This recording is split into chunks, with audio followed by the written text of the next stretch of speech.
Hola, en este video vamos a continuar con la serie 8, que era la serie de repaso de todas las reacciones analizadas hasta este momento.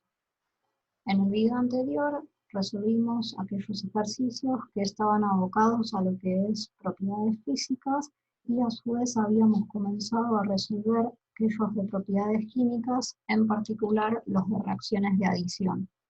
En este video lo que vamos a ver son las reacciones de eliminación y de sustitución. Recuerden que todo esto consiste en un repaso, todos los conceptos ya fueron adquiridos en las series anteriores, es decir, las series 1 a 7. Esta guía, el objetivo que tiene obviamente es hacer una confluencia de todos estos conceptos a todo lo que ya hemos visto. Bueno, entonces comencemos ahora con las reacciones de eliminación.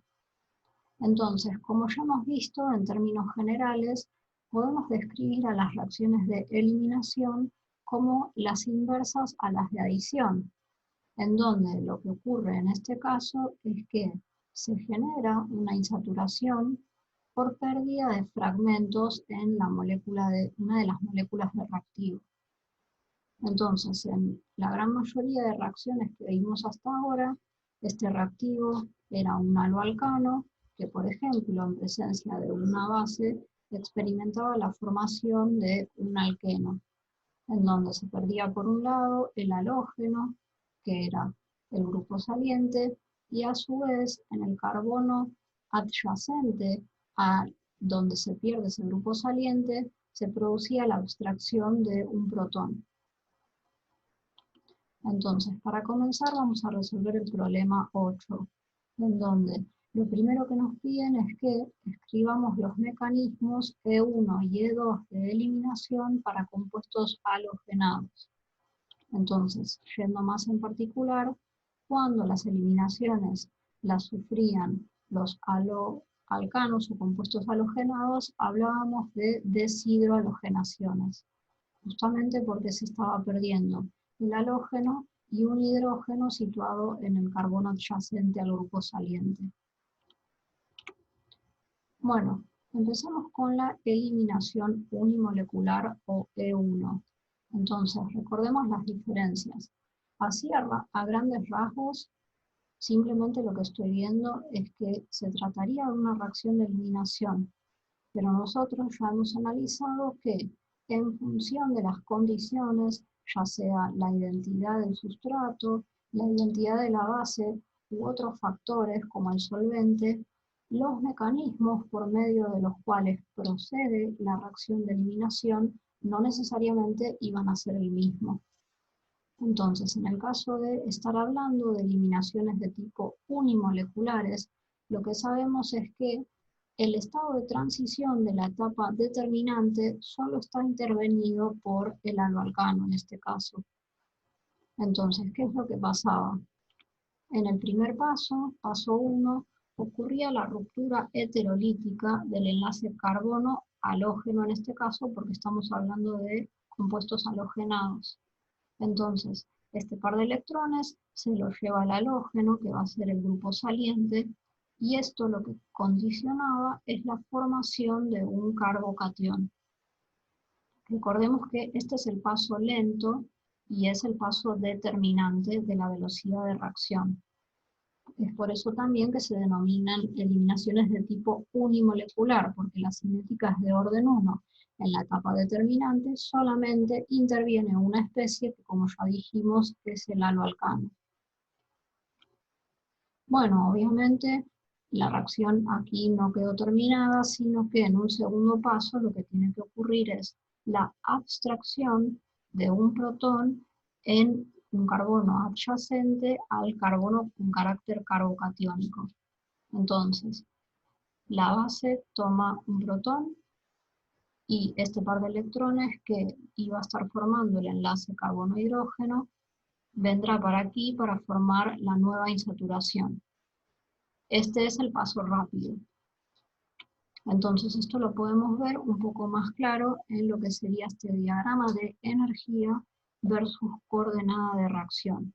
Entonces, podemos pensar a la coordenada de reacción como la ruta de transformación desde los reactivos hacia los productos. Entonces, como ya hemos visto otras veces, en estos gráficos tenemos máximos que corresponden a los estados de transición, ¿sí? Que son las especies más energéticas.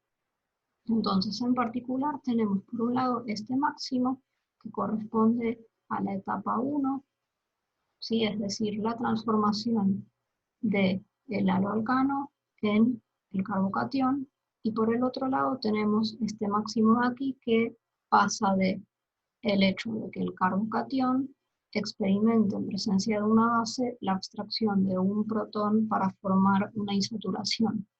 Entonces, como claramente podemos ver en este gráfico, si comparamos la energía de activación de este paso versus la energía de activación de este paso, claramente observamos que la etapa determinante, limitante de la velocidad de la reacción, va a ser la etapa 1, es decir, la formación del carbocatión. Bueno, por el contrario, si comparamos con la eliminación bimolecular, como ya nos dice el nombre, en el estado de transición de la etapa determinante intervienen dos especies que son el aloalcano y la base. Entonces, de manera concertada, la base va a extraer un protón, se va a generar la nueva insaturación y va a migrar el grupo saliente. Entonces, esto lo podemos representar con el estado de transición, ¿sí? Recordemos que este símbolo denota el estado de transición. Entonces, estas líneas punteadas lo que van a indicar son enlaces que se encuentran parcialmente formados o parcialmente rotos en ese complejo de transición. En este caso, el enlace entre la base y el hidrógeno va a estar parcialmente formado, al igual que la insaturación, mientras que los enlaces carbono-hidrógeno y carbono con el halógeno, que es el grupo saliente, se van a encontrar parcialmente rotos. Algo importante es que los enlaces carbono-hidrógeno, con el hidrógeno que va a ser abstraído, y el enlace carbono-halógeno, es decir, carbono y grupo saliente, se tienen que disponer de forma anticoplanar para que la eliminación pueda ocurrir. Entonces, como vemos, obtenemos la insaturación, la base protonada y el grupo saliente. Como ya dijimos, en las reacciones de tipo bimolecular, en estas eliminaciones, son procesos que ocurren de forma concertada. Entonces, nuevamente repasando, lo que ocurre de forma concertada es, por un lado, la desprotonación por parte de uno de los hidrógenos en un carbono adyacente al grupo saliente. Por el otro lado, ocurre la migración del grupo saliente y a su vez, recordemos que en el reactivo, estos carbonos, que son los carbonos reactivos, o sea, los que experimentan tanto la migración del grupo saliente como la abstracción de un protón, estos carbonos reactivos tenían en el reactivo hibridación de tipo sp3, mientras que en el producto, como se formó una insaturación, tienen hibridación de tipo sp2. Es decir, que a su vez, de forma concertada, lo que tiene que ocurrir es la rehibridación de esos carbonos de sp3 a sp2. Bueno, en el segundo inciso lo que nos proponen es que esquematicemos una tabla que compare los factores como estructura del compuesto halogenado, fuerza de la base, solvente, temperatura y ley cinética. Entonces, esto ya lo dijimos al comenzar con el video. Recordemos que en función de cuáles fueran estos factores, se podía o bien más favorecer un mecanismo de tipo unimolecular o bien bimolecular. Bueno, empecemos con lo que sería estructura del compuesto halogenado. Entonces, lo primero que tenemos que recordar es que en el paso determinante de la velocidad para una eliminación unimolecular se genera un carbocatión. Entonces, todos aquellos factores que tiendan a estabilizar a ese carbocatión van a contribuir, por ende, a que la eliminación ocurra por este tipo de mecanismo. Como ya hemos visto, tenemos dos factores que pueden contribuir a estabilizar a los carbocationes, que son, por un lado, la hiperconjugación y o la resonancia, dependiendo del sustrato. Entonces, hablábamos de hiperconjugación a este fenómeno en donde ocurre solapamiento entre el orbital P vacío del carbono, que es el carbono carbocatiónico, el solapamiento entre ese orbital P vacío y orbitales de tipo sigma, carbono-hidrógeno llenos, que se encuentren adyacentes. Entonces, este solapamiento lo que hace es que se pueda ceder densidad electrónica a este carbono con carga positiva de forma de estabilizar esa carga. Entonces, lógicamente, cuanto más sustituyentes tenga el carbono carbocatiónico, habrá más contribuciones al efecto de hiperconjugación y por ende la estabilización por este medio va a ser mayor. Por el otro lado, vimos que en algunos casos también la carga positiva se puede estabilizar por deslocalización, por resonancia.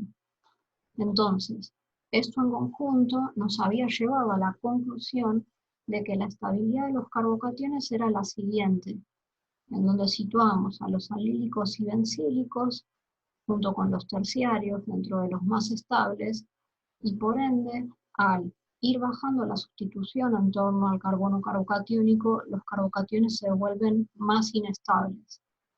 ¿Sí? De hecho, los carbocationes primarios son tan energéticos que no los podemos considerar como intermediarios en reacciones de tipo E1.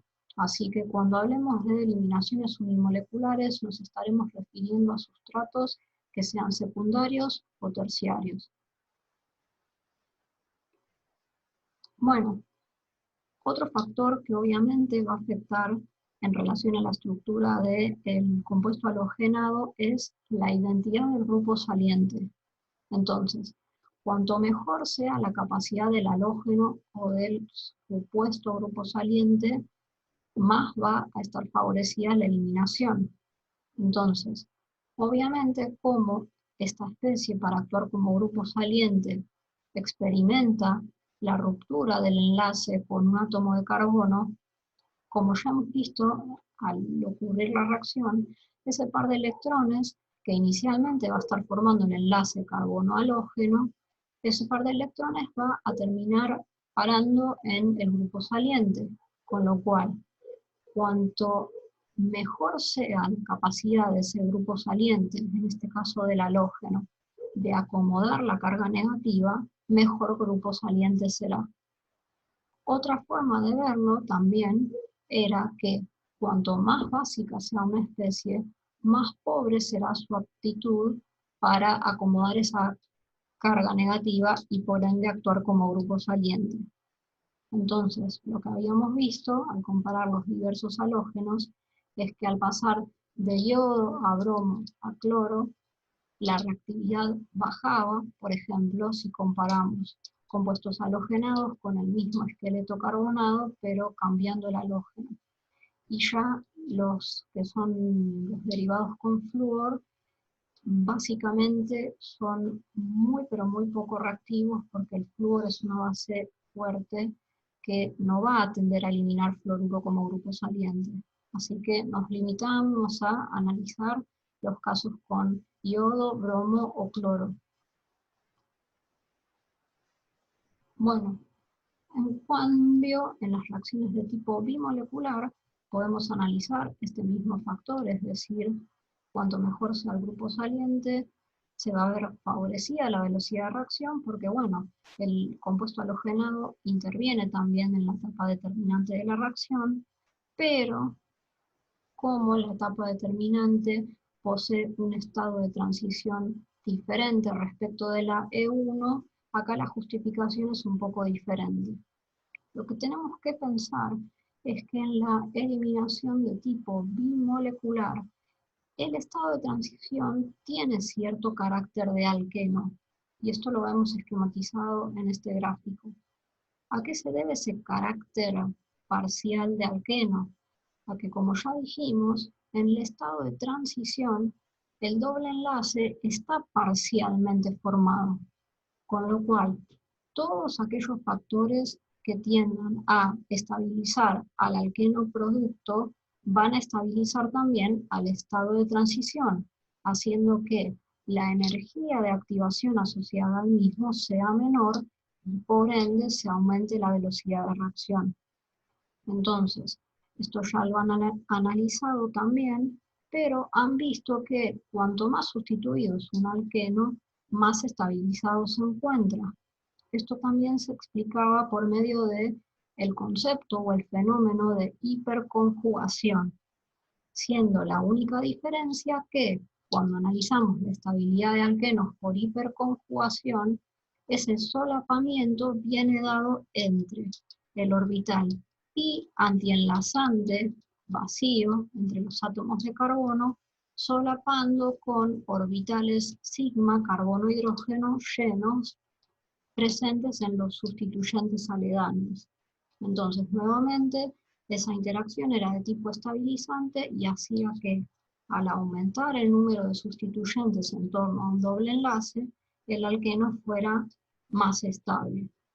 Entonces, en este caso, salvo excepciones, y luego vamos a ver una en otro ejercicio, la reactividad del compuesto halogenado en reacciones de tipo E2 es la siguiente, justamente por este factor de que al aumentar la sustitución en torno a los carbonos reactivos, como el estado de transición tiene carácter de alqueno, se estabiliza también el estado de transición.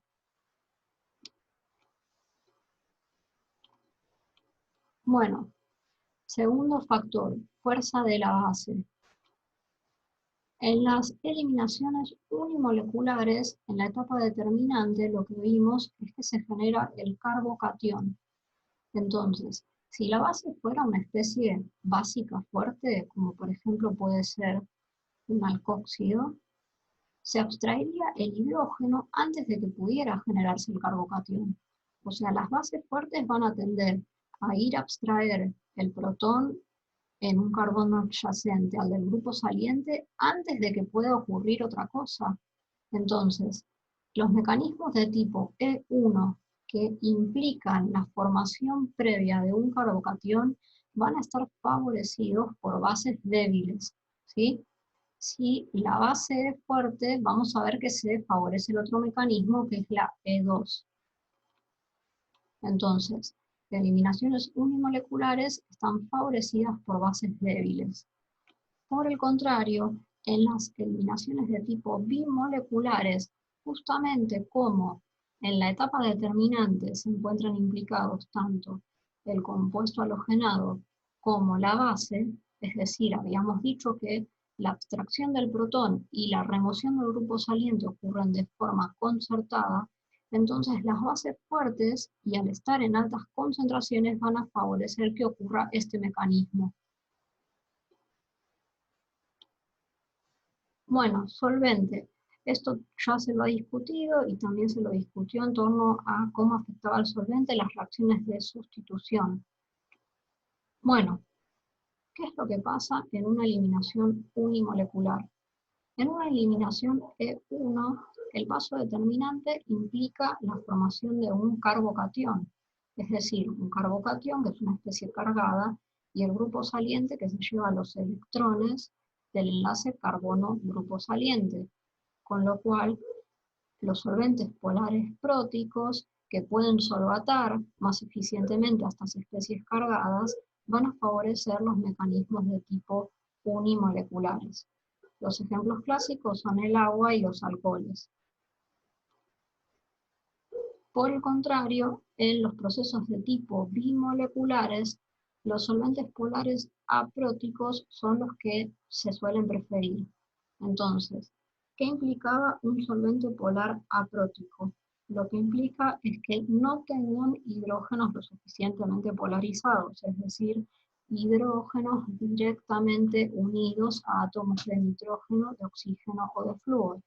Notemos que en este caso el dimetilsulfóxido de NCO, que es este solvente de acá, o la dimetilformamida, que es esta molécula de acá, los hidrógenos que puede haber en la molécula no están directamente unidos a átomos de nitrógeno, de oxígeno o de flúor, con lo cual, al no estar lo suficientemente polarizados, no son capaces de interactuar con los reactivos por medio de interacciones de tipo puente de hidrógeno.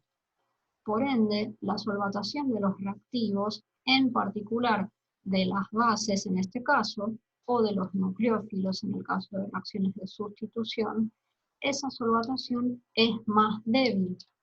Si la especie que va a abstraer el protón está solvatada más débilmente, se potencia su capacidad de actuar como base.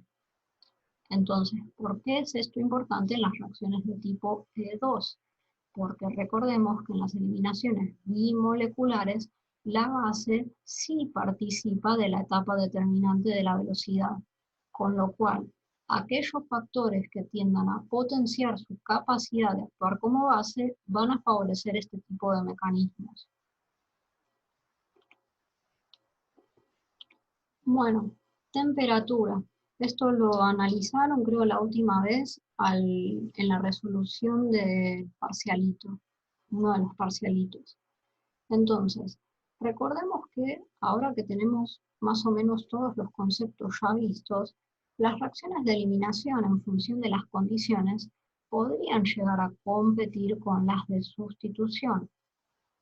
Entonces, la idea es, si hipotéticamente también se pudieran obtener productos de sustitución, pero lo que nos interesa es obtenerlos de eliminación, veamos cómo podemos usar la temperatura a nuestro favor para que la reacción proceda preferentemente vía eliminación.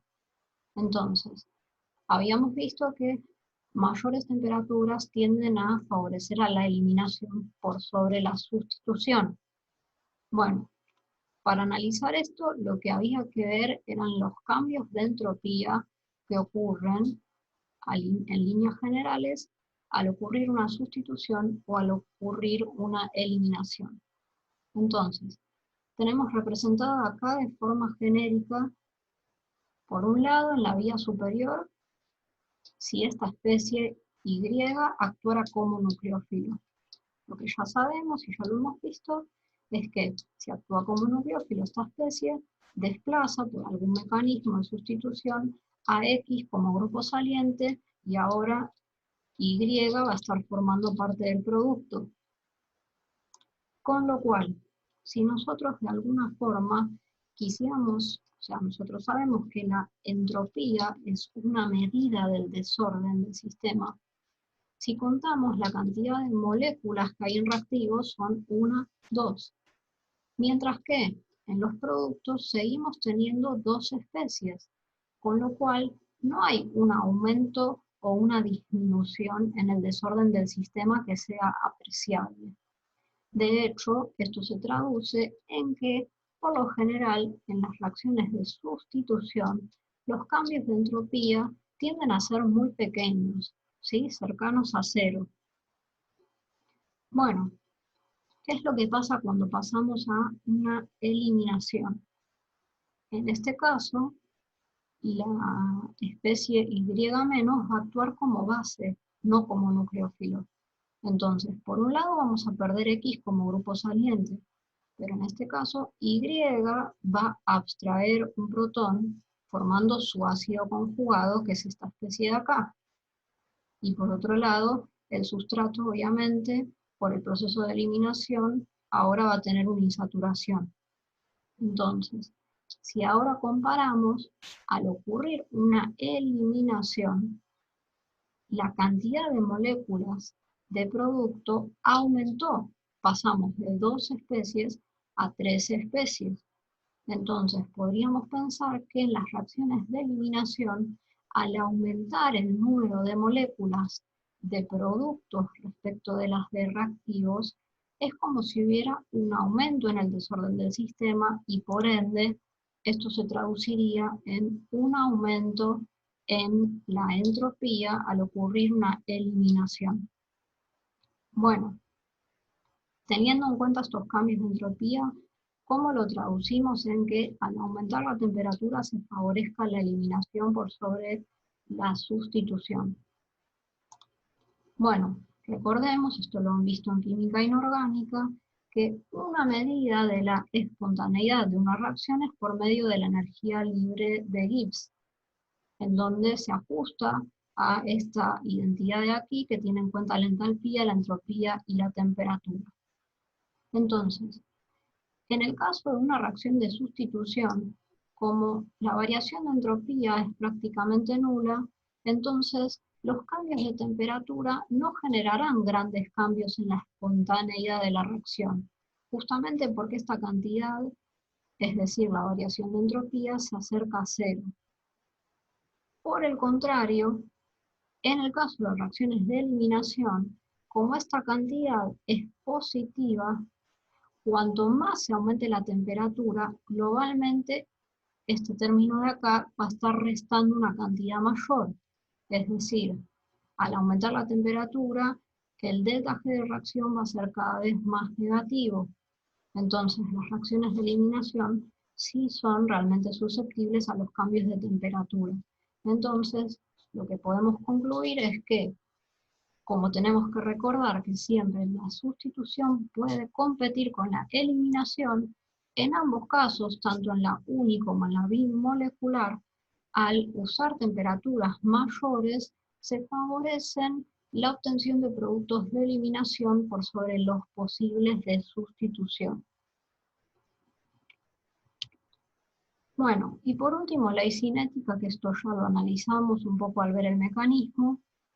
En la unimolecular, como solamente participa el compuesto halogenado en la etapa determinante, se trata de una cinética de orden 1.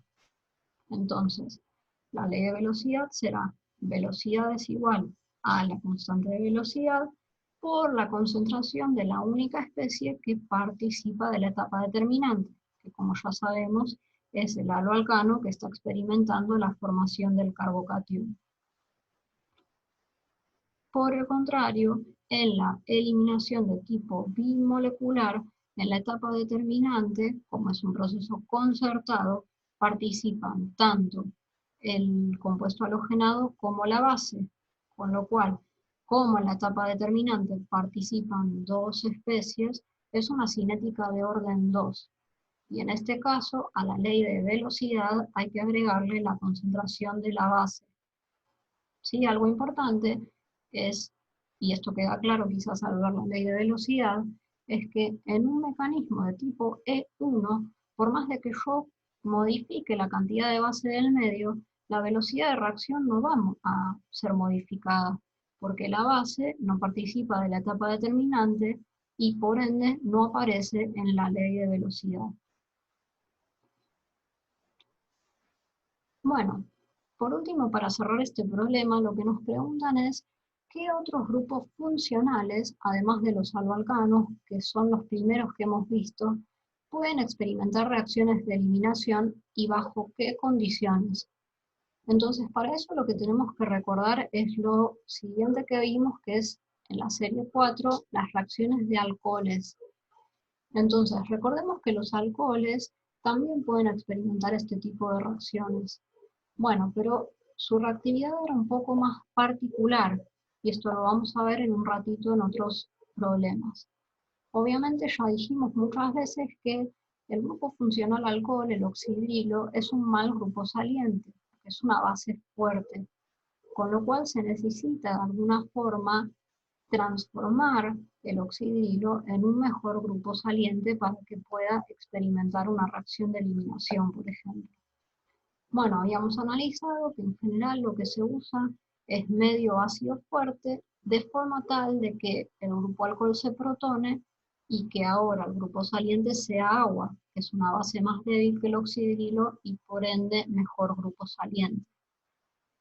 Bueno, y a su vez también se usan temperaturas altas, que como ya lo charlamos recién, van a favorecer el proceso de eliminación.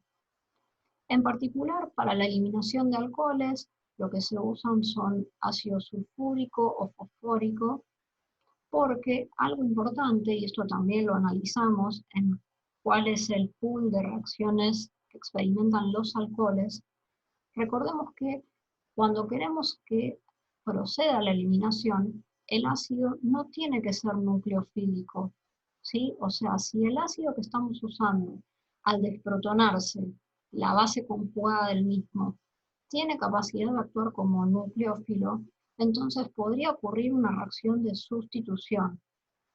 Entonces, esto lo vemos más claramente acá. Si usamos un ácido no nucleofílico, en donde la base conjugada del ácido sulfúrico es un nucleófilo muy pobre, predomina la eliminación.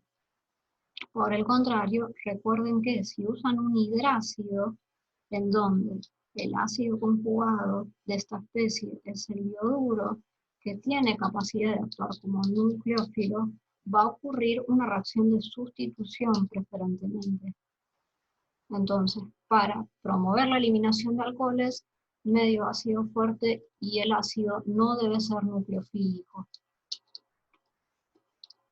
Bueno, todo lo que estuvimos charlando recién en relación al problema 8, vamos a aplicarlo en algunos ejercicios más en concreto. Entonces, lo que nos piden es, en este caso, escribir los productos de una serie de reacciones y los mecanismos de reacción. Bueno, en el primer caso vemos que tenemos este ciclo y a su vez nos dan ácido sulfúrico y condiciones de temperatura elevada, que como ya estuvimos charlando, son condiciones de eliminación del grupo alcohol. Entonces, el ciclo pentanol, bajo estas condiciones, se esperaría que experimente una reacción de eliminación. Nuevamente, ¿cómo justificamos esto? Por un lado, tenemos que pensar que, como ya dijimos, el oxidilo es un mal grupo saliente porque es una base fuerte.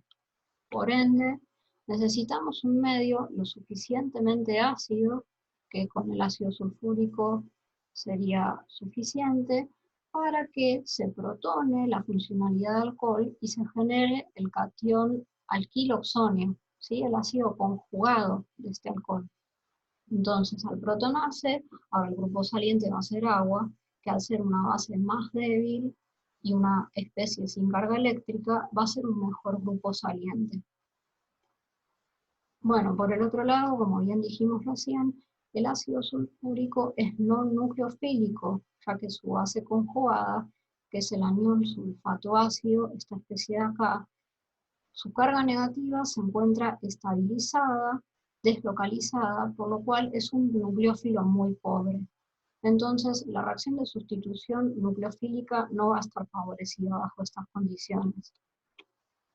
Bueno, y a la vez se emplean condiciones de temperatura de forma de favorecer la eliminación.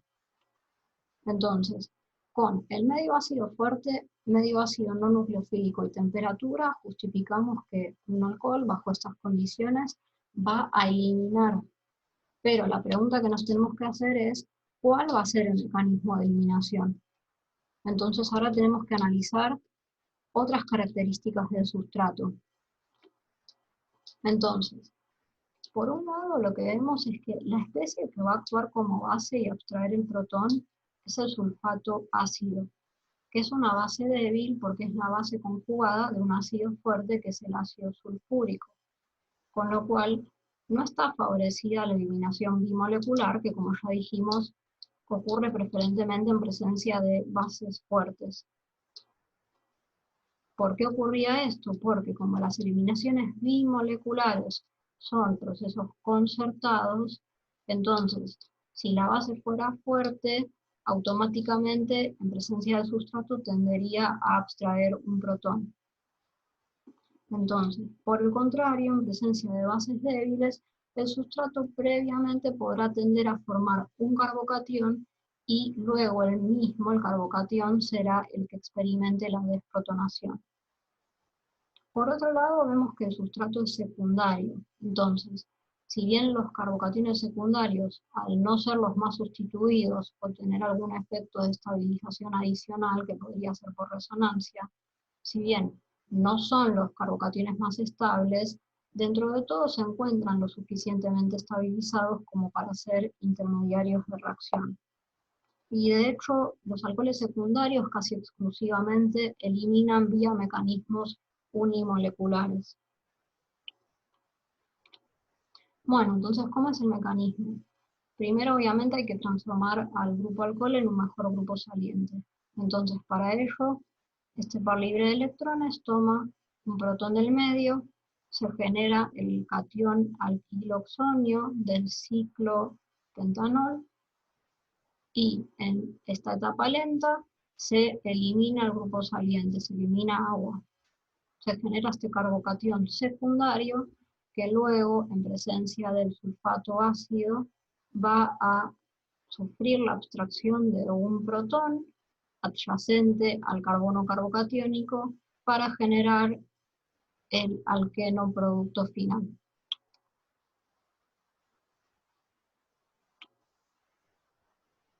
Bueno, siguiente ejercicio. Volvimos un poco a los compuestos halogenados y en este caso tenemos una amina, ¿sí? Es la terbutilamina. Entonces lo correcto es, por más de que el ejercicio diga reacciones de eliminación, ustedes ya han visto que las reacciones de sustitución y eliminación siempre pueden competir. Y a su vez tienen las herramientas como para poder discriminar si lo que ocurre es una sustitución o una eliminación y bajo qué tipo de mecanismo. Así que lo correcto es, debido a la complejidad, empezar a descartar aquellas reacciones y o mecanismos que sabemos que no podrían ocurrir. Bueno, ¿qué es lo más fácil de descartar? Lo que vemos es que el sustrato es terciario.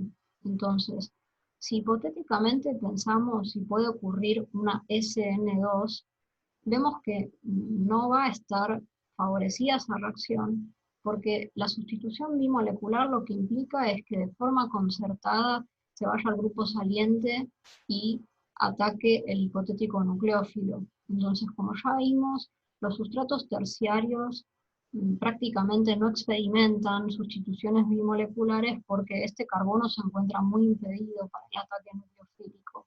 Así que la SN2 queda descartada. Bueno, ¿qué pasaría con otros tipos de sustituciones? Es decir, una SN1. Bueno, hipotéticamente el nucleófilo tendría que ser la terbutilamina. La amina, o las aminas, mejor dicho, como ya analizamos, son compuestos que preferentemente actúan como bases. El inconveniente es que, debido al sustituyente terbutilo, esta amina es muy voluminosa. Entonces, por más de que por ser una amina alifática, sea una especie básica, debido a todo este impedimento estérico que genera el sustituyente voluminoso terbutilo, no es una amina nucleofílica, ¿sí? O sea, para que sea un buen nucleófilo tiene que tener capacidad de acercarse a el carbono sobre el cual tiene que generar el ataque. Si el nucleófilo tiene enlazado un grupo muy voluminoso, su potencialidad para atacar un carbono electrofílico es muy pobre, con lo cual la amina preferentemente va a actuar como base, no va a poder actuar como nucleófilo porque su capacidad es muy pobre como tal. Entonces, de esta forma descartamos cualquier mecanismo de sustitución. La SN2 la descartamos porque ya vemos el sustrato y las sustituciones concertadas con sustratos terciarios no están para nada favorecidas. Y la sustitución unimolecular queda descartada porque el potencial nucleófilo no tiene capacidad nucleofílica, es muy pobre como nucleófilo porque es muy voluminoso.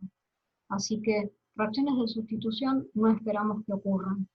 Lo que nos tenemos que plantear es si van a ocurrir eliminaciones y de qué manera. Bueno, entonces, para que ocurra una eliminación lo que tenemos que ver es si hay hidrógenos beta, es decir, hidrógenos en carbonos adyacentes a donde esté el grupo saliente. En este caso vemos que hay dos hidrógenos de tipo beta. En este carbono está el grupo saliente. Por otro lado, adyacente tenemos este carbono del metilo con 3 hidrógenos, pero a su vez, adyacente al carbono del grupo saliente está este carbono y este carbono. Con lo cual hay dos tipos de hidrógenos beta. Normalmente, si en una reacción de eliminación tuviéramos que decidir qué hidrógeno se abstrae, tenderíamos a decidir que se va a generar, por lo que ya dijimos, el alqueno más sustituido, es decir, sacar hidrógenos de la posición de aquí o de aquí. Bueno, ¿qué es lo que ocurre? Eso pasa en la mayoría de los casos, pero cuando tanto el sustrato como la base presentan mucho impedimento estérico, lo que ocurre es que la base va a tender a abstraer el hidrógeno más accesible.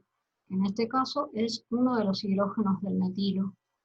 Entonces a esto nos referíamos antes cuando hablamos que en líneas generales la reactividad de compuestos halogenados era mayor para terciarios, secundarios y luego primarios, salvo excepciones. Si tanto el compuesto que va a eliminar como la base tienen mucho impedimento estérico, la base va a tender sí o sí a abstraer uno de los hidrógenos más accesibles.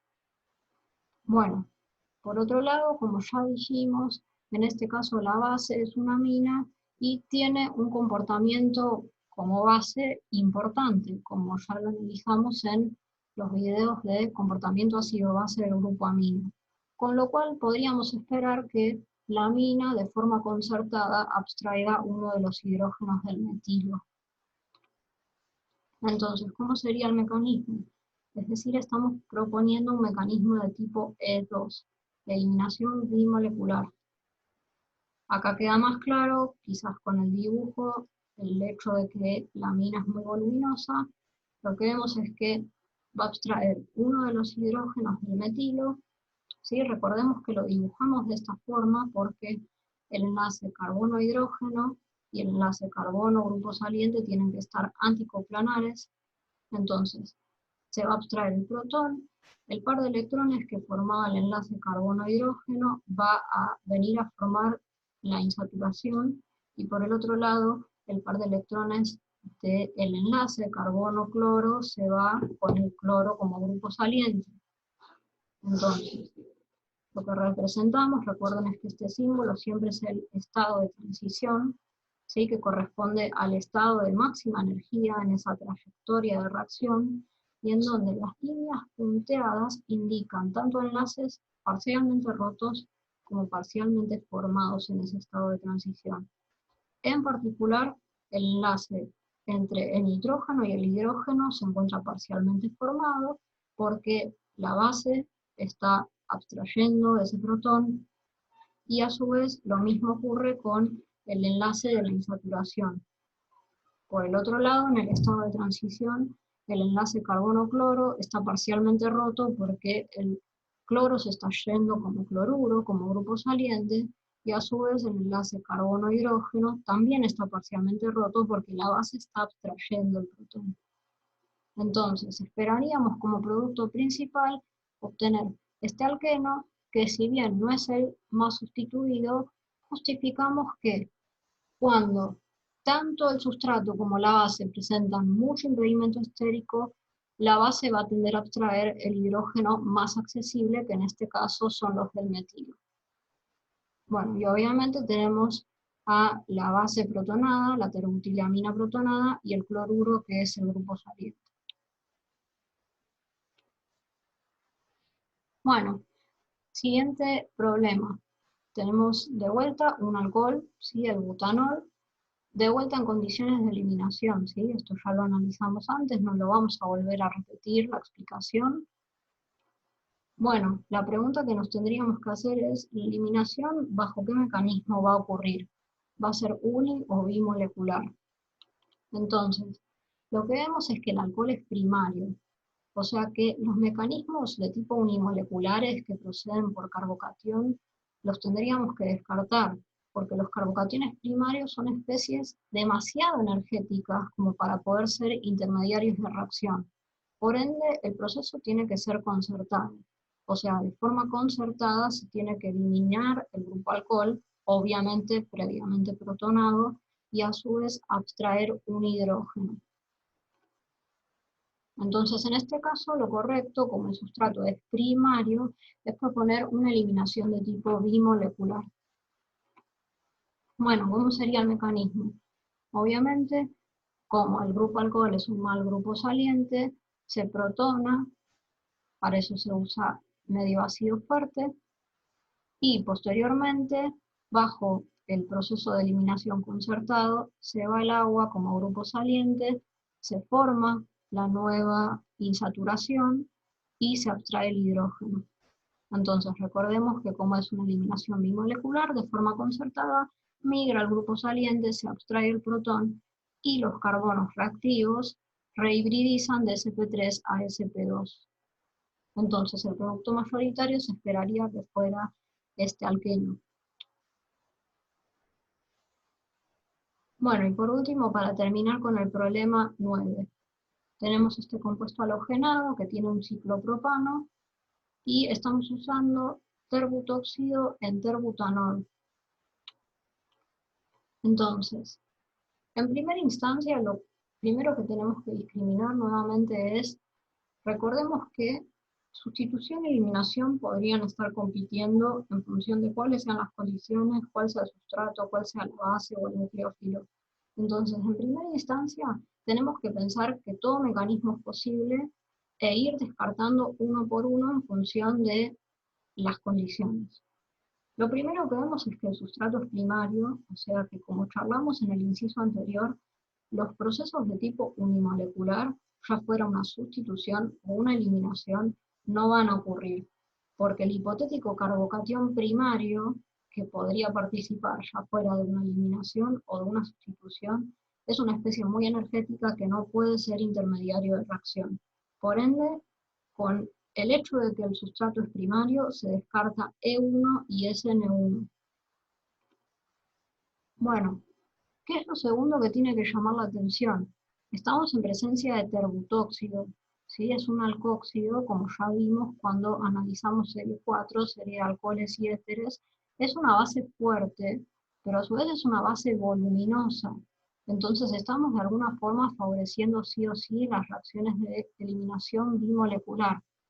Si la base es fuerte, la misma va a tender a, en cuanto se encuentre con el sustrato, abstraer un protón.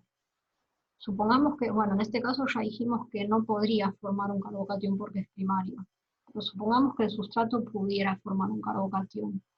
Aún así, si estamos usando una base muy fuerte, se está favoreciendo el mecanismo de tipo bimolecular porque no le da tiempo al sustrato para hacer otra cosa más que experimentar la abstracción de un protón. Bueno, entonces, ¿cómo sería el mecanismo? De vuelta, tenemos el terbutóxido, lo dibujé de esta forma para que quede claro este hecho de que para que ocurra la E2, entonces siempre tienen que estar anticoplanares el enlace carbono-hidrógeno, del hidrógeno que se va, y el enlace carbono-bromo, o sea, carbono-grupo saliente.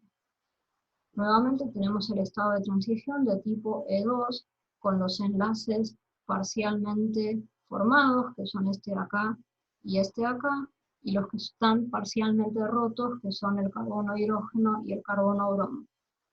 Entonces este será el producto mayoritario, y obviamente tenemos al terbutanol, que surgió de que el terbutóxido actúe como base, y al bromuro, que es el grupo saliente. Bueno, esto fue el repaso todo de reacciones de eliminación. Pasemos ahora a lo que sería el repaso de reacciones de sustitución.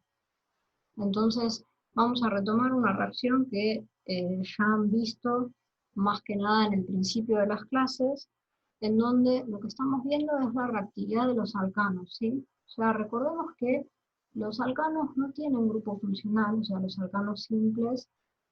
Entonces, son especies relativamente poco reactivas. O sea, para que un alcano reaccione hay que usar condiciones que sean muy enérgicas. Bueno, entonces, a su vez lo que podemos decir es que debido al carácter no polar de los enlaces carbono-carbono y carbono-hidrógeno, ¿sí? O sea, la diferencia de electronegatividad en este caso es tan pequeña que los podemos considerar como no polares.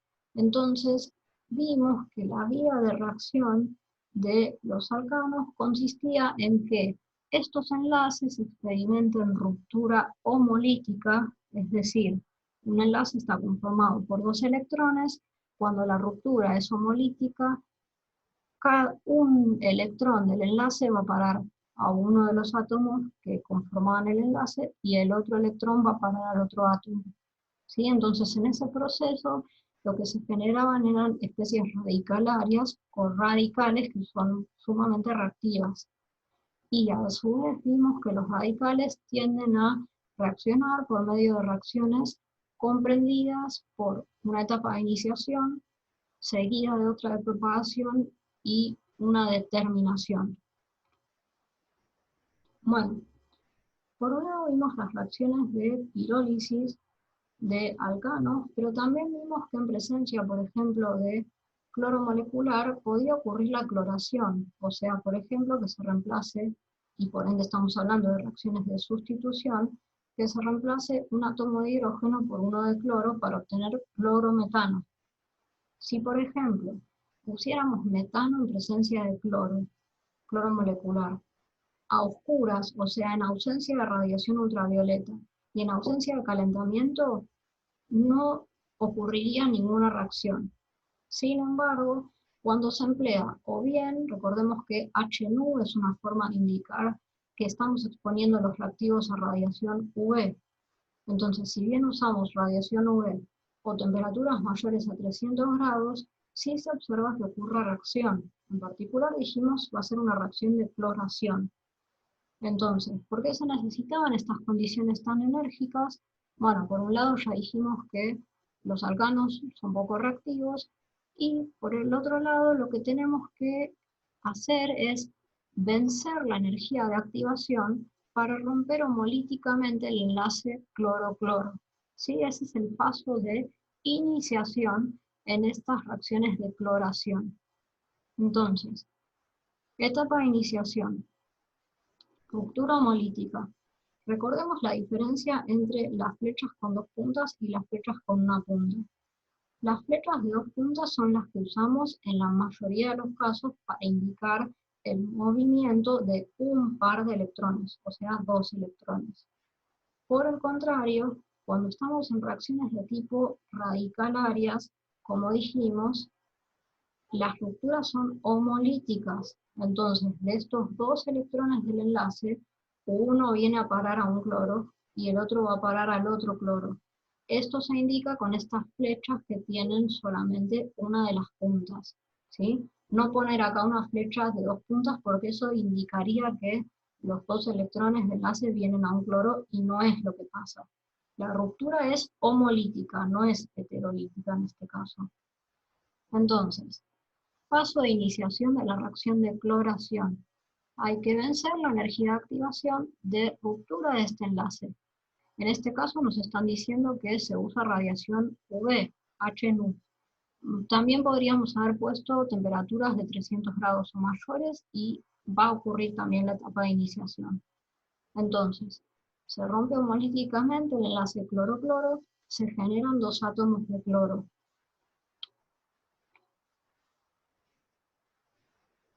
Bueno, siguiente etapa es la etapa de propagación.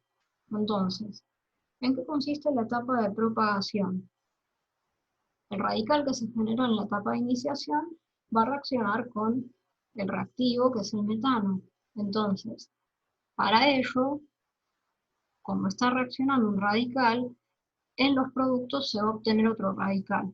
¿Cómo pasa eso?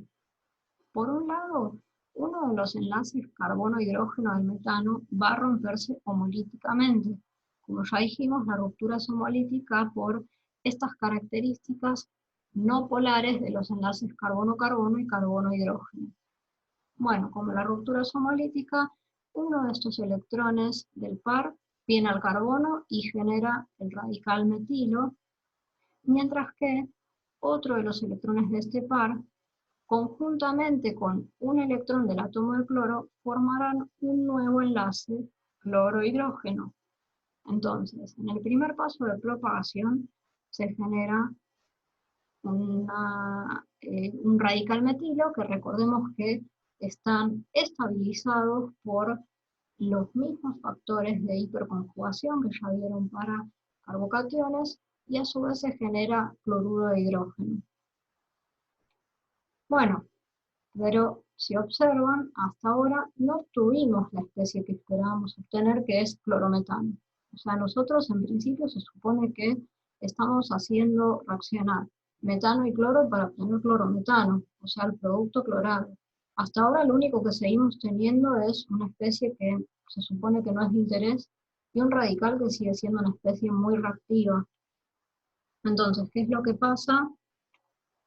Segundo paso de propagación, el radical metilo puede reaccionar con una molécula de cloro. Entonces, nuevamente, el enlace cloro-cloro se rompe homolíticamente. Un electrón viene a parar un átomo de cloro y genera un átomo de cloro. El otro electrón del enlace, conjuntamente con el electrón del radical metilo, forman un nuevo enlace carbono-cloro y se obtiene el producto de reacción. Entonces, algo importante de estas reacciones es que para que ocurran se requiere que muy pocos pasos de iniciación se lleven a cabo. ¿A qué me refiero con muy pocos pasos? Con que un par de veces se rompa homolíticamente una molécula de cloro, ya la reacción va a proseguir sin ningún problema. ¿Y por qué pasa esto? Porque las reacciones radicalarias en la parte del ciclo de propagación se autosostienen. Fíjense que en la segunda etapa de propagación se genera un átomo de cloro. Ese átomo de cloro que se genera en esta etapa puede venir aquí en la primera y reaccionar con una nueva molécula de metano. Con lo cual, la propagación es un proceso que se va autososteniendo en el tiempo. Bueno, ¿qué es lo que pasa? Hipotéticamente obtuvimos un producto de interés, pero en el medio siguen habiendo especies que son reactivas, ¿sí? Los radicales, al tener esos electrones desapareados, son muy reactivos, entonces necesitamos una una reacción de forma tal de anular las especies reactivas y que la reacción termine. Bueno, reacciones de terminación, ¿en qué consisten? Combinación de dos radicales, de forma tal de remover los radicales en el medio. Es decir, los radicales, al ser especies reactivas, pueden seguir promoviendo reacciones. La reacción va a terminar cuando los radicales se agoten. Entonces, pueden o bien recombinarse dos átomos de cloro y generar cloro molecular, o bien puede ocurrir este proceso que se supone que es deseable porque se obtiene el producto de interés, o bien, de hecho, cuando se hace la cloración del metano, se obtiene etano, ¿sí? Muchas veces es un subproducto porque, bueno, es difícil evitar que eventualmente un radical metilo se encuentre con otro para generar una molécula de etano. Bueno, había un problema con estas fracciones, ¿sí? Y el inconveniente de estas fracciones es la selectividad. Entonces, supongamos que hacemos reaccionar metano con cloro porque queremos obtener el producto monoclorado, o sea, clorometano. Simplemente sustituir un hidrógeno por un cloro. Bueno, ¿qué es lo que pasa? Justamente porque, como ya dijimos recién, todo el proceso se autosostiene. Una vez que se generan moléculas de clorometano, o sea, del producto deseado, las mismas podrían entrar en el ciclo de propagación. Es decir, una molécula de clorometano podría reaccionar con un átomo de cloro y seguir experimentando el proceso ya dicho. Entonces, el producto monoclorado se podría seguir clorando. Entonces, si a mí no me interesa obtener el producto con más de un átomo de cloro, estoy en un problema. Bueno, ¿qué solución tenemos? Para obtener un producto monoclorado, la solución es emplear exceso de metano. ¿Por qué pasa eso? Si empleo exceso de metano, lo que estoy cerciorándome de alguna manera es que los átomos de cloro se encuentren preferentemente rodeados por moléculas de metano y no de clorometano. Bueno, siguiente reacción. Sí, eso es un repaso un poco de lo que habían visto de reacciones radicalarias de los alcanos. Bueno, ¿qué es lo que tenemos que volver a analizar? Obviamente, por más de que hayamos dicho que estamos analizando en este caso reacciones de sustitución, hipotéticamente las de eliminación pueden competir. Así que lo correcto es siempre hacer el análisis de todos los mecanismos que conocen, sean de sustitución o de eliminación, junto con las vías de mecanismo e ir descartando los que saben que no van. Entonces, por un lado, lo primero que tiene que llamarles la atención, como ya vimos en otros ejemplos, es que el cloruro de alquilo es primario, o sea que los mecanismos unimoleculares por carbocatión, ya sea una eliminación o una sustitución, los descartamos. ¿Por qué? Porque el hipotético carbocatión primario va a ser una especie muy reactiva como para ser un intermediario de reacción. Por ende, descarto procesos unimoleculares. Bueno, entonces en teoría descartamos E1 y SN1, podría haber SN2 y E2. Bueno, ¿qué es lo que pasa? Tenemos el metóxido, que como ya sabemos que es un alcóxido, es una base fuerte. Entonces es una base fuerte, pero es una base compacta, es una base no voluminosa.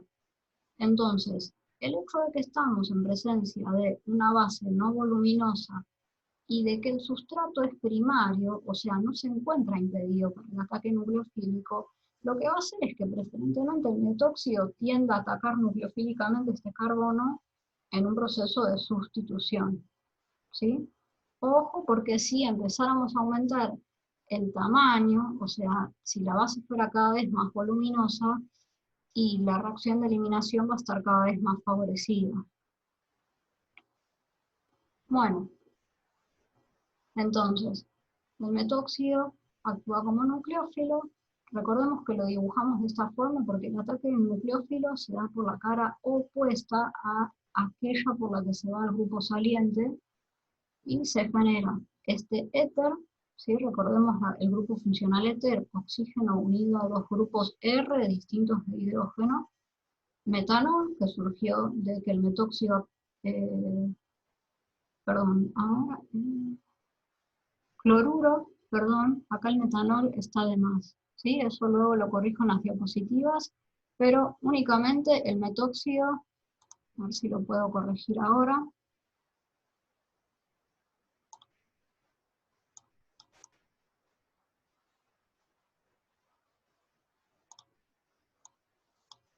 Esto habría que tacharlo, ¿sí? Perdón por el error, porque simplemente lo que está ocurriendo es que el metóxido está actuando como nucleófilo y está desplazando al cloro como cloruro. ¿Sí? El metanol estaría si el metóxido se hubiera protonado en una reacción de eliminación, pero eso no está pasando. Así que perdón por poner esto acá que quedó de más. Entonces, bueno, ya dijimos, es un proceso de tipo SN2 porque se trata de un sustrato primario. Bueno, a su vez, para este inciso, lo que nos preguntaban es cómo podemos hacer para preparar metóxido de sodio a partir de metanol. ¿Sí? Esto lo vieron en la síntesis de éteres de Williamson, en donde necesitaban usar alcóxidos para llevar a cabo la síntesis.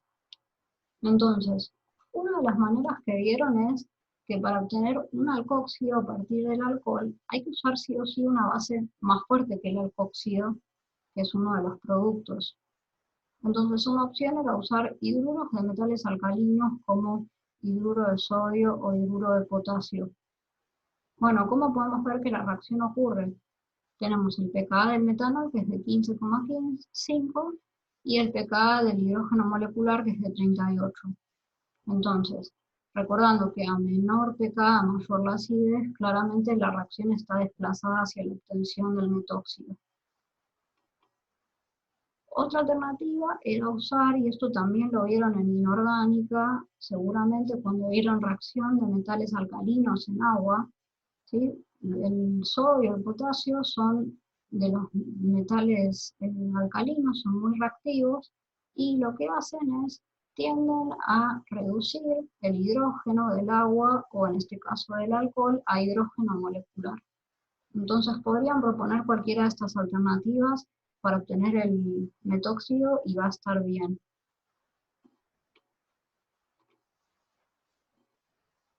Bueno, siguiente problema. Tenemos un compuesto halogenado terciario reaccionando con cianuro de sodio y acetona. Entonces, de vuelta, por más que diga reacciones de sustitución, tengo que analizar todas las vías y descartar aquellas que no van.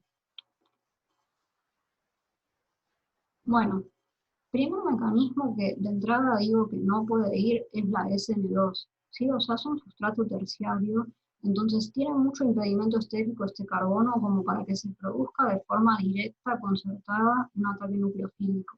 Así que la SN2 de entrada sabemos que no va. Bueno, por otra parte tenemos que analizar la potencialidad del cianuro como nucleófilo, ¿sí? Sabemos que es una base débil, o sea, es la base conjugada del ácido cianhídrico, es fuerte. Entonces, eso no le juega muy a favor para ser nucleófilo, pero es una especie aniónica. Entonces, de alguna forma logra compensar el hecho de que sea una base débil. A su vez, por el otro lado, vemos que se está usando un solvente polar aprótico, ¿sí? O sea, la acetona no tiene hidrógenos lo suficientemente polarizados como para establecer puente de hidrógeno. Entonces, de alguna forma, el cianuro, debido a que es una base débil, no va a ser quizás el mejor de los nucleófilos, pero se potencia su nucleofilicidad usando un solvente polar aprótico. Entonces, de esta forma, al favorecer que el cianuro actúe como nucleófilo, y se tendería a esperar que el producto mayoritario sea el de sustitución unimolecular. Ese no dijimos ya que no, porque el sustrato es terciario. ¿Sí? Una aclaración respecto de los solventes, porque quizás esto les hizo ruido lo que acabamos de analizar. Recuerden que para procesos unimoleculares, en general, preferíamos solventes próticos, mientras que para los bimoleculares, apróticos.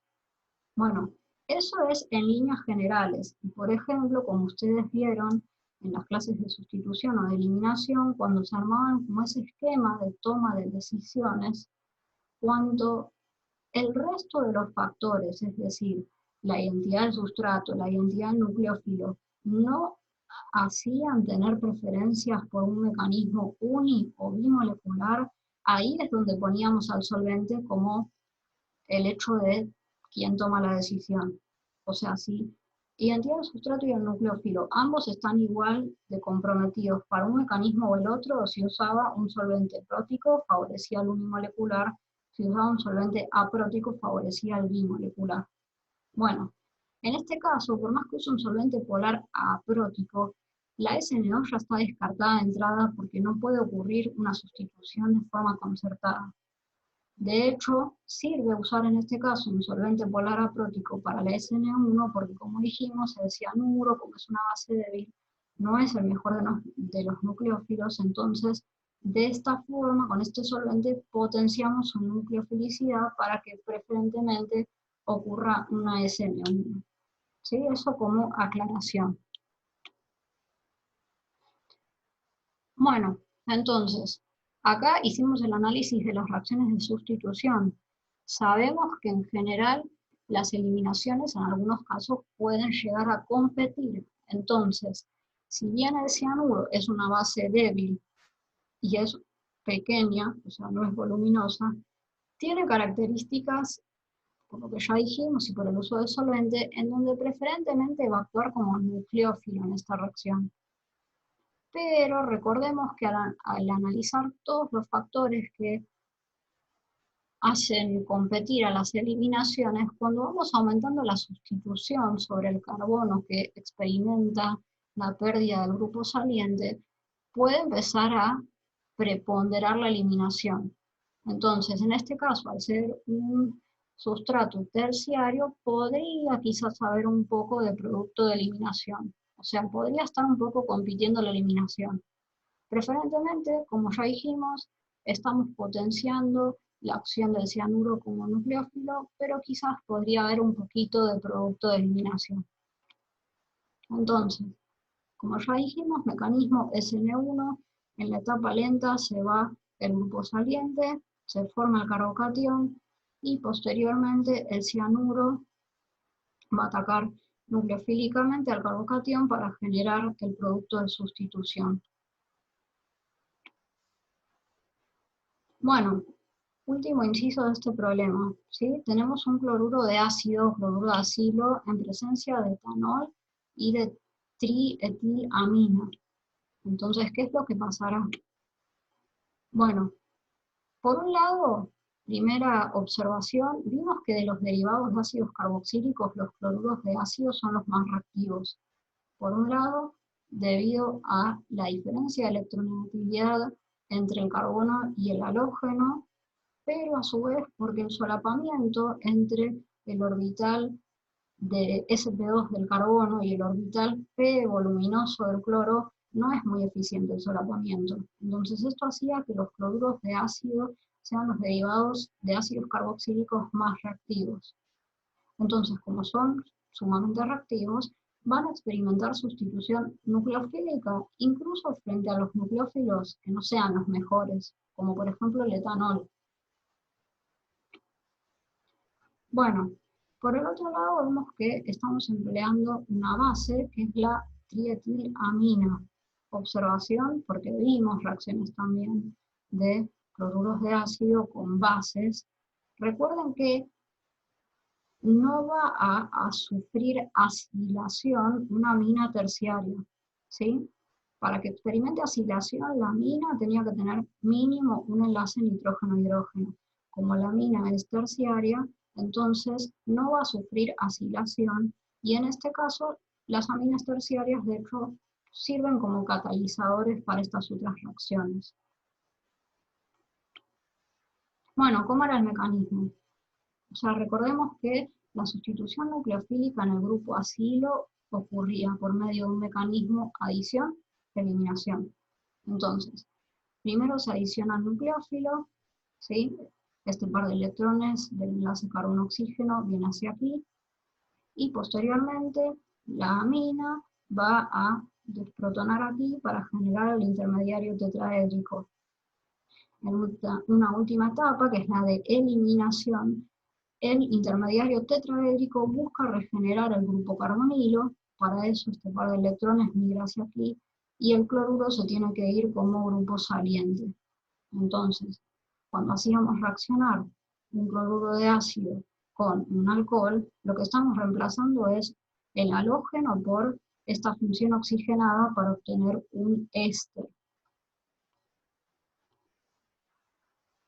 Bueno, por último vamos a hacer el ejercicio 13, que es un poco un repaso de reacciones de compuestos aromáticos.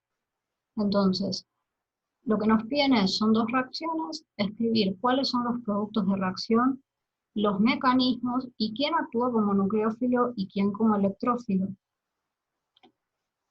Bueno, como ya hemos visto, el benceno tiene la capacidad de actuar como nucleófilo porque la nube de electrones pi de ese sistema aromático le provee una región con elevada densidad electrónica, con lo cual este será el nucleófilo de la reacción. Por el otro lado, y esto ya lo vimos cuando analizamos las reacciones con alquenos, el bromo tiene la capacidad de actuar como electrófilo, ¿sí? Si bien es una molécula no polar, tiene una nube electrónica que es fácilmente polarizable, con lo cual puede actuar como electrófilo. Una diferencia importante respecto de la reacción de los alquenos con el bromo es que la reactividad de los sistemas aromáticos es menor, y esto se debía a este efecto estabilizante adicional que tienen el benceno y sus derivados, que es la aromaticidad.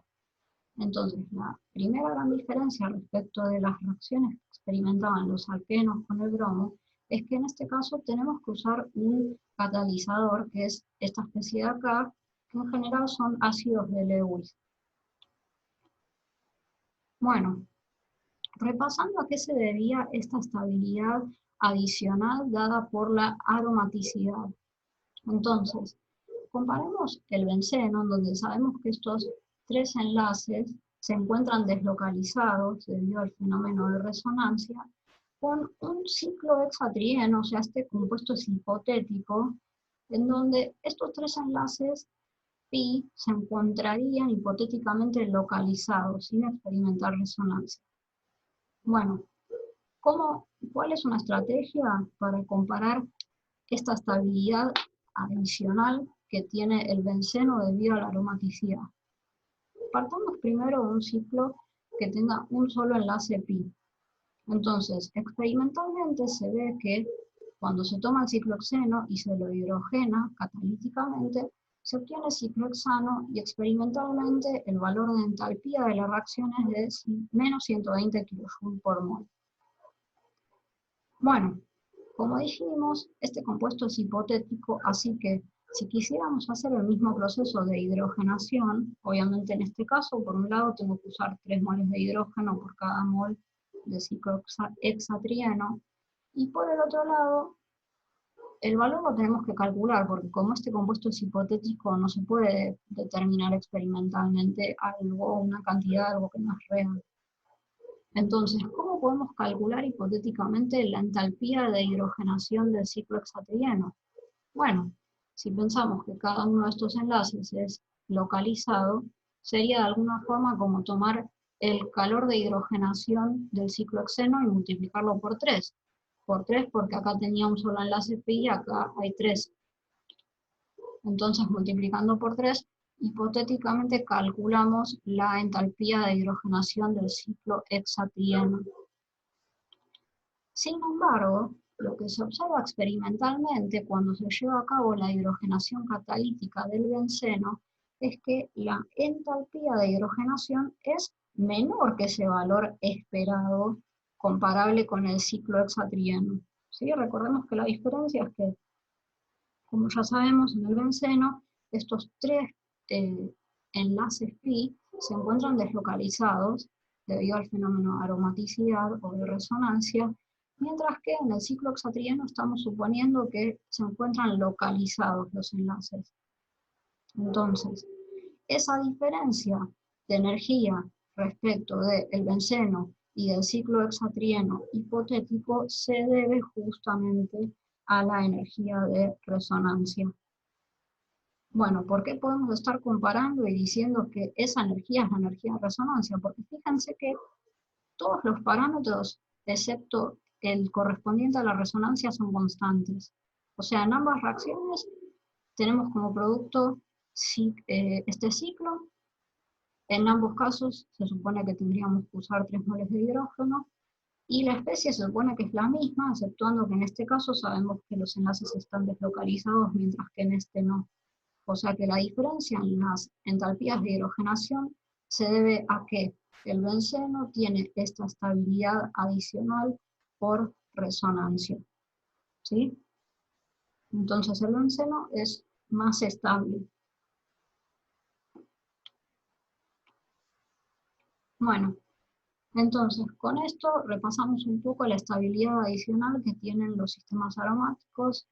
En este caso vimos que al tratar, por ejemplo, benceno en presencia del bromo, que es un electrófilo, vamos a obtener una reacción de bromación. Y obviamente recién justificamos por qué hay que usar catalizador. Bueno, a estas reacciones en donde el benceno está actuando como nucleófilo, debido a esa región de alta densidad electrónica por la nube de electrones pi, las llamábamos reacciones de sustitución electrofílica aromática, en donde en una primera etapa se producía el ataque electrofílico, en este caso vamos a ver de qué especie, se perdía la aromaticidad por ruptura de uno de esos enlaces pi y se generaba un intermediario carbocatiónico. Esto era en la etapa lenta. Era justamente la etapa lenta porque se pierde la aromaticidad, que es algo que es tan favorable. En otra etapa posterior, la aromaticidad se regenera y para ello había que eliminar un protón. Entonces, paso 1, como recién dijimos, como el benceno es más estable que los alquenos, se necesita usar un catalizador. Es decir, se necesita, dicho de otra manera, convertir al bromo en un electrófilo más fuerte. Entonces, en este caso vemos que el bromo, al reaccionar con ácidos de Lewis, como por ejemplo esta especie de acá, forma esta especie que es un mejor electrófilo. Bueno, posteriormente se produce el ataque electrofílico, entonces para ello un par de electrones de un enlace pi va a venir hacia aquí, hacia este átomo de bromo, y se va a generar este intermediario de tipo carbocatiónico. Recordemos que, como está estabilizado por resonancia, lo podemos representar por estas estructuras, en donde si ponemos que este par de electrones pudiera venir hacia acá, tenemos esta estructura que sigue, y si nuevamente dibujáramos acá una flecha, tenemos la tercera estructura de resonancia, ¿sí? En donde muestra que, recordemos que las estructuras de resonancia no son reales, sino que son formas de representar en promedio cómo sería la estructura de ese intermediario carbocatiónico, en donde esa carga positiva del carbocatión está deslocalizada en el anillo. Bueno, paso lento, se perdió la aromaticidad, se incorporó el electrófilo. Obviamente el sistema lo que va a buscar es regenerar la aromaticidad porque es algo que le da mucha estabilidad. Entonces para ello, en un último paso, se tiene que remover uno de los hidrógenos, en particular aquel del carbono en donde se haya enlazado el bromo, de forma tal de que este carbono pueda volver a rehibridizar a sp2. ¿Sí? Vean que acá es sp3 este carbono, entonces tiene que volver a rehibridizar a sp2. Para eso hay que abstraer este protón y obtener el bromo-benceno, en donde se regeneró la aromaticidad.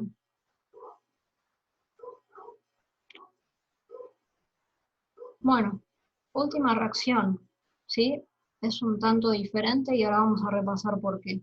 En este caso, sería como tener el producto de la reacción anterior, ¿sí? Tenemos bromo-benceno en presencia de amoníaco en exceso. Bueno, ¿qué pasaba en este caso?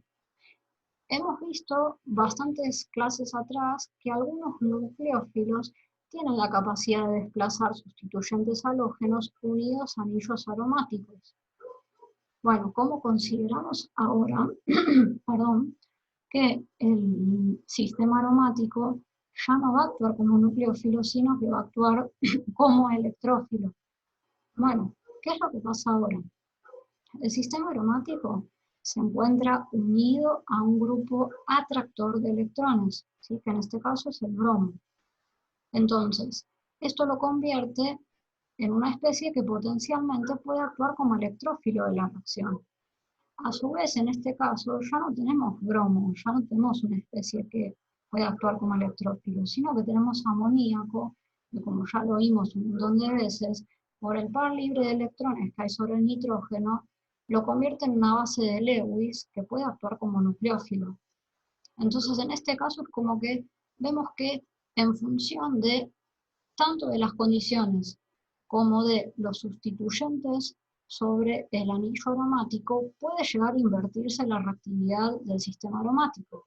En este caso, el aromático va a actuar como electrófilo y en este caso las reacciones se denominan de sustitución nucleofílica aromática. Bueno, para que la reacción tenga lugar, por un lado, el nucleófilo, o sea, el amoníaco, tiene que ser una base más fuerte que el grupo saliente, que va a ser bromuro. Hasta ahí estamos bien. Por el otro lado, lo que tiene que pasar es que para activar aún más al sistema aromático y que actúe como un mejor electrófilo, o bien, por un lado, el sistema tiene que tener más sustituyentes atractores de electrones en posiciones orto y para, o sea, acá o acá. Lo más común es que sean grupos nitro, ¿sí? De forma tal de potenciar aún más la capacidad de este carbono de actuar como electrófilo, o en caso de que no pase eso, que es lo que está pasando en este caso, van a haber que usar condiciones de reacción que sean un poco más fuertes. Entonces eso se traduce en por qué estamos usando exceso de amoníaco, o sea, exceso de nucleófilo, o también se puede usar, obviamente es necesario usar temperaturas altas, ¿sí? Bueno, ¿cómo era esto de la sustitución nucleofílica aromática? Entonces, por un lado, nuestro nucleófilo, que en este caso es el amoníaco, va a atacar perpendicularmente al sistema aromático y se va a, este par de electrones de aquí, de este enlace pi, viene hacia este carbono para formar un carbono con carácter carbaniónico. A su vez, esta especie que se forma en el paso lento, sí es el paso lento porque recuerden que se está perdiendo la aromaticidad, que es algo que estable energéticamente, se genera esta especie que se denomina suiterión. ¿Qué es un suiterión? Bueno, algunas especies, como por ejemplo los aminoácidos, o esta especie de acá, se encuentran con cargas formales, o sea, vemos que sobre el nitrógeno hay una carga positiva y en este carbono carbaniónico hay una carga negativa. Pero netamente la especie no tiene carga eléctrica, porque es como pensar que esta carga se compensa con esta. Bueno, entonces los suitoriones son especies que tienen cargas formales pero que son eléctricamente neutras. Entonces, en la primera etapa se produce el ataque nucleofílico perpendicular al sistema aromático, se forma este suiterión y posteriormente, en un paso rápido, una molécula de amoníaco, como ya sabemos, puede actuar como base, abstraer un protón y generar amonio y este intermediario carbaniónico. ¿Sí? Carbaniónico por este carbono de acá con carácter de carbanión. Entonces recordemos que la forma correcta de representar este intermediario carbaniónico es con estructuras de resonancia, ya que la carga se encuentra deslocalizada gracias a estos dobles enlaces.